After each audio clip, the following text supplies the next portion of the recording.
Hey guys, Sanjeev here. Welcome to the Silver Screen 2.0 और आज मैं the grand master of gourmet का 4th part explain करने जा रहा हूँ। शुरुआत के पहले एक छोटी सी रिक्वेस्ट है गाइस, अगर मेरी वीडियो आपको जरा से भी पसंद आती है तो प्लीज मेरी एक छोटी सी मदद जरूर कर देना। मेरी वीडियो को बस अपने एक दोस्त से शेयर जरूर कर देना and obviously like and subscribe. तो चलिए बिना किसी देर के शुरू करते हैं आज की वीडियो।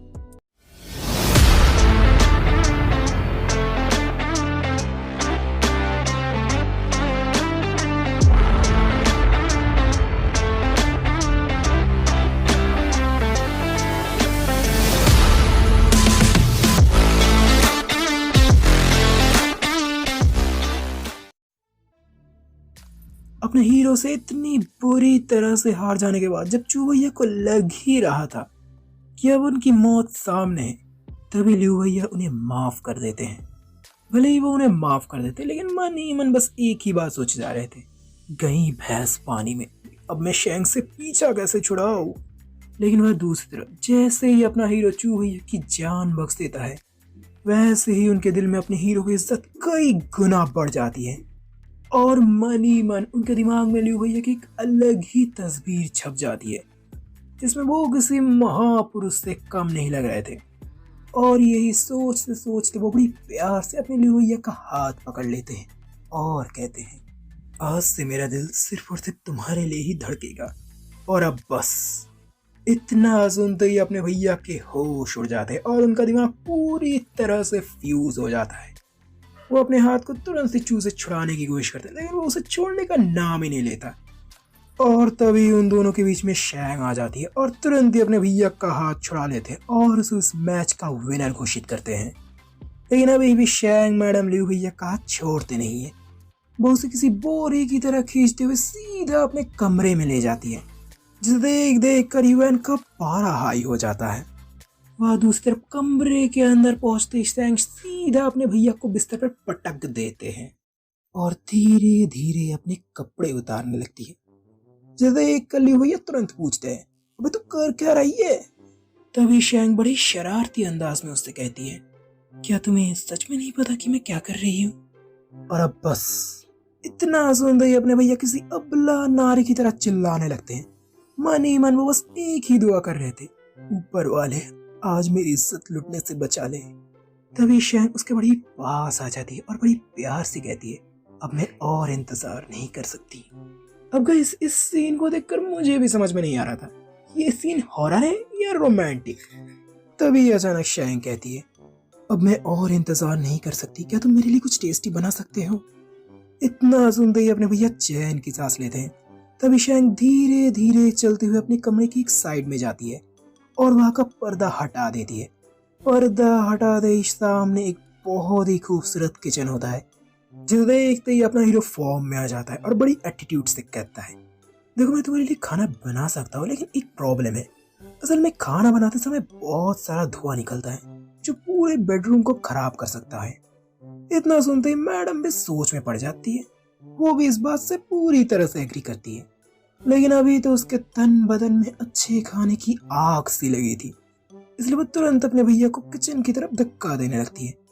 और जैसे ही शेंग अपने भैया को छूती है वैसे ही अपने भैया का डर फिर से जाग जाता है और वो तुरंत वहां से दूर चली जाती है। लेकिन इस वक्त ऊपर वाले ने उनकी किस्मत बड़ी बुरे मूड में लिखी थी, क्योंकि जैसे ही वो शेंग की पकड़ से छूटती है वैसे ही शेंग को एक शक हो जाता है। वो तुरंत उससे पूछती है, हे, कहीं तुम्हें औरतों से डर तो नहीं लगता? इतना सुनते अपने भैया उसे तुरंत नकार देते हैं। उन्हें पागल कुत्ते ने थोड़ी ना काटा था कि अपने कमजोरी के बारे में लोगों को बताते फिरे। लेकिन शेंग भी थी चालाक खोपड़ी, वो इतनी आसानी से मानती नहीं है और तुरंत उसके पास जाकर उससे चिपक जाती है, जिससे अपने भैया की हालत पूरी तरह से खराब हो जाती है। और अपने भैया से मिले रिएक्शन से भी शेंग को सब कुछ पता चल जाता है। लेकिन इस वक्त लियू भैया बहुत ज्यादा डर चुके थे, इसीलिए एक वॉरियर होने के बावजूद वो शेंग को एक जोर का धक्का दे देती है। शेंग भी इसे देखकर एक पल के लिए शॉक रह जाती है, लेकिन वो भी इतनी आसानी से हार नहीं मानती। एक मिड लेवल के वॉरियर होने की वजह से वो पलक झपकते अपने भैया के पीछे पहुंच जाती है और उसे कस के पकड़ लेती है और बड़ी प्यार से कहती है, लेकिन जो भी हो, अभी तो मुझे तुम्हारी कमजोरी के बारे में पता चल चुका है ना, इसलिए बेहतर हुआ कि तुम एक अच्छे बच्चे बनो, नहीं तो मैं फिर से तुम्हें बड़े प्यार से टच करूंगी। इतना सुनते ही लियो भैया जोर से चिल्लाते हैं, नो! जिसे सुनकर बाहर खड़े हुए काका लोग समझते हैं, ओ भाई लगता है अंदर बहुत जोरदार दंगल चल रही है। अंदर शैंग से छूटने के बाद अपने भैया तुरंत उसके बातों में सिर हिला देते हैं। इसके बाद अपने भैया बिना रुके खाना बनाने शुरू कर देते हैं।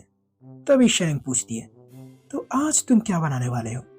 तभी अपने भैया एक बड़ी सी मच्छी दिखाते हैं, जिसे देखकर शैंग भी किसी भूखी बिल्ली की तरह मुंह से लार टपकाने लगती है। वहां से कई मील दूर सेलेस्टियल साइकिल स्कूल के सेक्टर में पहुंच जाती है युआन, जहां पर मौजूद 2 गार्ड उसे तुरंत रोक लेते हैं। लेकिन युआन उनकी तरफ बिल्कुल भी भाव नहीं देती। उसे पता था कि वो जिस मैटर को लेकर आई वो बहुत ज्यादा इंपॉर्टेंट है, इसलिए अगले ही पल वो एक पॉइजन बॉल निकालती है और सीधा उनके ऊपर फेंक देती है। कुछ ही पल में वो दोनों गार्ड निपट जाते हैं। उन दोनों गार्ड को निपटाने के बाद युआन बड़ी शान से अंदर घुसती है, लेकिन अंदर का डरावना और अंधेरा माहौल देख उसकी शान ठंडी पड़ जाती है। तभी उसके पीछे किसी भूत की तरह एक परछाई प्रकट होती है, जिसे महसूस करते युआन तुरंत उसके सामने झुक जाती है और माफी मांगते हुए कहती है, गुस्ताखी माफ हो लॉर्ड, लेकिन ये मैटर बहुत ही ज्यादा इंपॉर्टेंट है। ये आपकी बेटी से जुड़ी हुई है। ये कोई और नहीं, ये सेलेस्टियल साइकिल स्कूल के ग्रैंड मास्टर और एक लेवल 8 के वॉरियर और तो और शैंग के पप्पा। उनके पूछने पर युआन पूरी राम गाथा उन्हें सुना देती है। पहले तो वो हूँ हाँ कर रहे थे, लेकिन जैसे ही वो सुनते हैं कि उनकी नन्ही परी ने किसी को अपने लिए चुन लिया है, उसे सुनते ही उन्हें लग जाता है एक जोर का झटका। तुरंत उनके हाव भाव बदल जाते हैं, जिसके बाद वो और ज्यादा कुछ सुने बिना ही तुरंत अपने वॉरियर वेश में आ जाते हैं। जब वो वहां से जाने ही वाले थे तब युआन उसे तुरंत रोक लेती और कहती है, लॉर्ड मुझे लगता है शैंग मैडम खुद उस लड़के को पसंद करती है। और बस इतना सुनते ही पप्पा जी और भी ज्यादा भड़क जाते हैं, जिसे देख कर युआन एक शैतानी हंसी देती है, क्योंकि वो ऐसा ही चाहती थी। और वह दूसरी तरफ अपने भैया को भी फील हो जाता है कि कुछ तो होने वाला है। अपने भैया को रुकते देख शैंग उससे तुरंत पूछती है, अबे हुआ क्या है?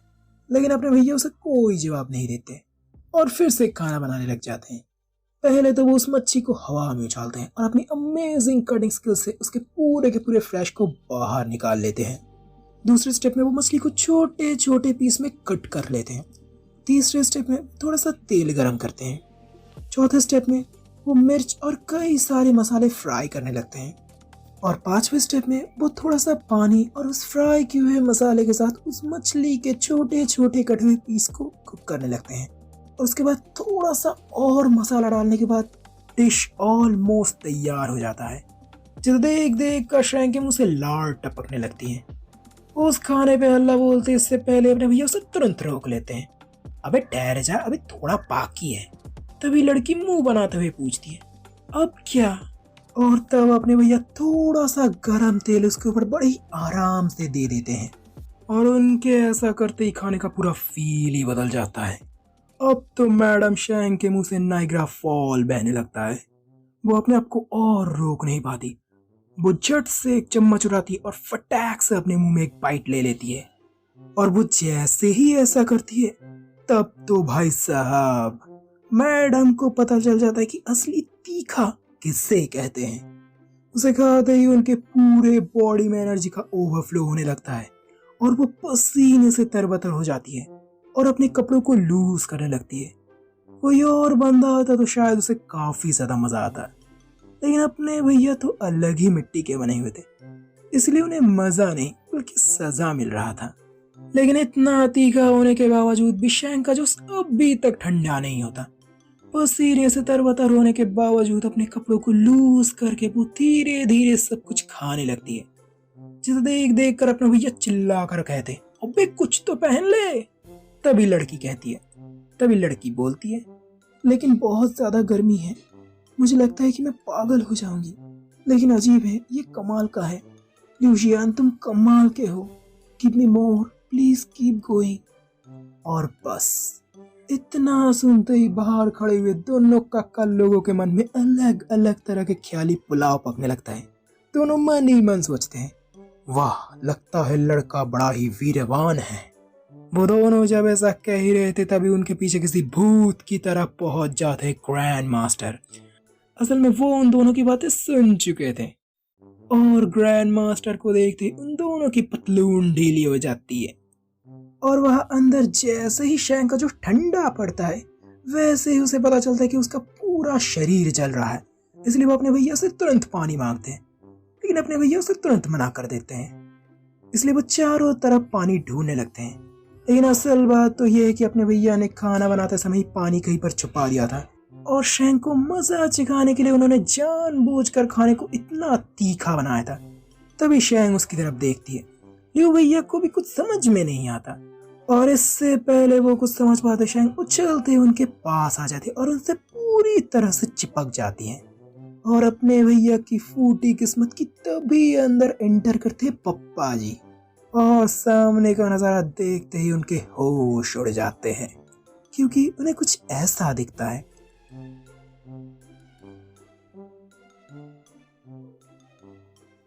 भले ही इसके बाद मैडम का जोश ठंडा पड़ जाता है, लेकिन इससे तो अपने भैया और उनके ससुर जी का दिमाग पूरी तरह से फ्यूज हो जाता है।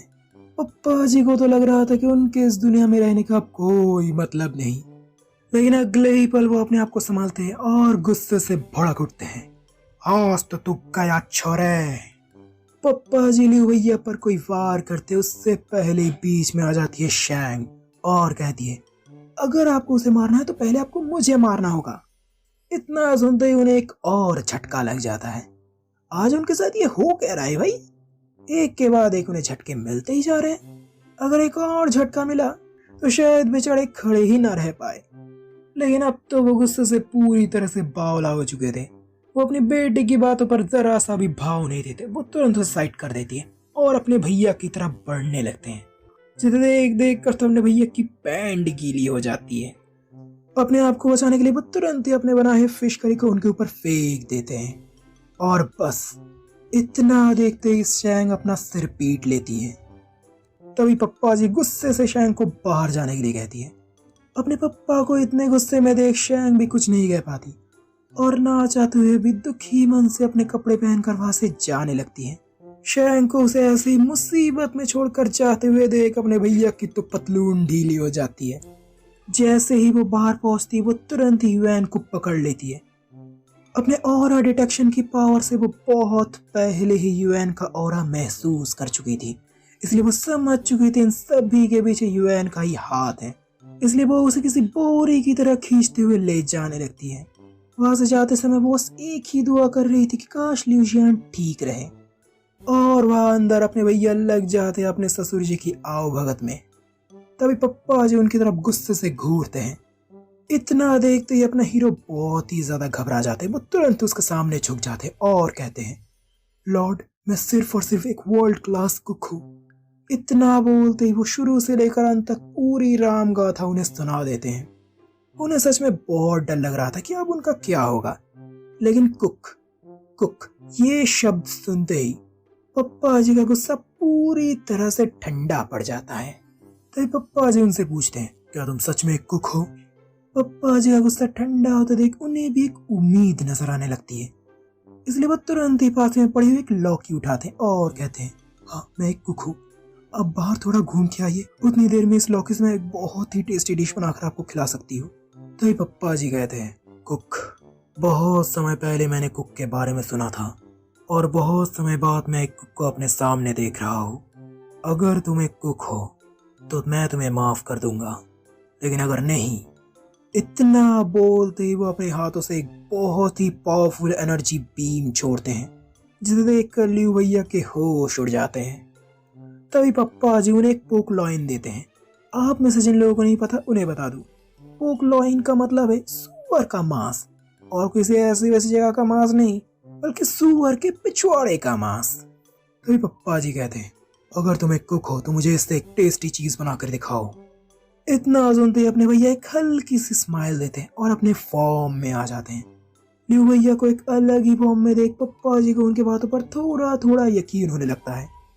तभी अचानक से वो अपने हीरो को रोक लेते और कहते हैं, लड़के, मुझे पता है कि अच्छी चीज़ों को बनने में वक्त लगता है, इसलिए मैं तुम्हें 3 दिन देता हूँ। 3 दिन के अंदर तुम्हें इससे एक टेस्टी चीज़ बनानी है, और अगर नहीं तो तुम्हें अंजाम पता है। इतना कहते ही वो वहां से तुरंत निकल लेते हैं।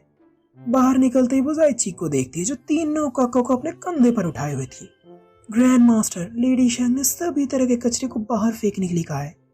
इतना कहते ही वो उन तीनों को पहाड़ से फेंक देते हैं, और पप्पा जी भी उसके इस काम को अपनी आंखें फाड़ फाड़ के देखने लगते हैं और मन ही मन सोचते हैं इस लड़के का कुछ नहीं हो सकता।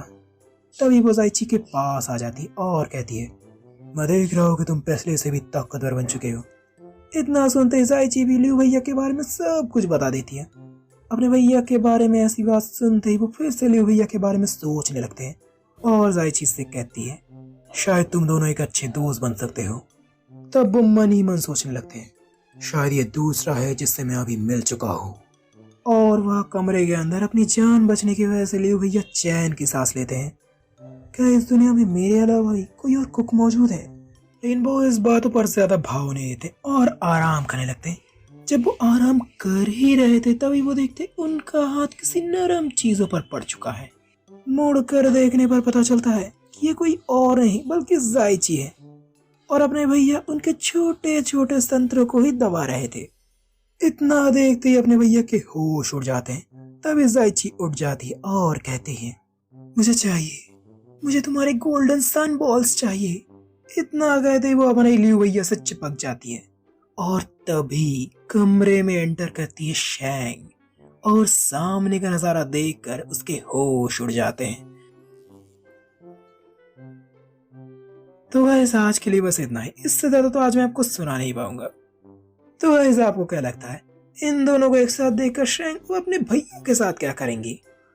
और आखिरकार दद्दू जी ऐसे किन से मिल चुके हैं जो पहले भी इन दुनिया में कुक रह चुके हैं? और अगर ऐसा है तो क्या इस दुनिया में और भी कुक मौजूद है? जानने के लिए देखते रहिए आप मेरी इस कहानी को, the grand master of gourmet. Guys इसी के साथ ही साथ मैंने और भी कई सारी मजेदार कहानी इसको एक्सप्लेन की है, जिसका नाम है the last hero, the unparalleled ancient Lord and the divine perspective. आप उसे भी चेकआउट जरूर कीजिएगा। सच बताता हूँ कि आपको कहानी बहुत ज्यादा पसंद आएगी। गाइस अगर मेरी कहानी आपको जरा से भी पसंद आती है तो प्लीज मेरी एक छोटी सी मदद जरूर कर देना। मेरी कहानी को बस अपने एक दोस्त से शेयर जरूर कर देना। And at last thanks for watching.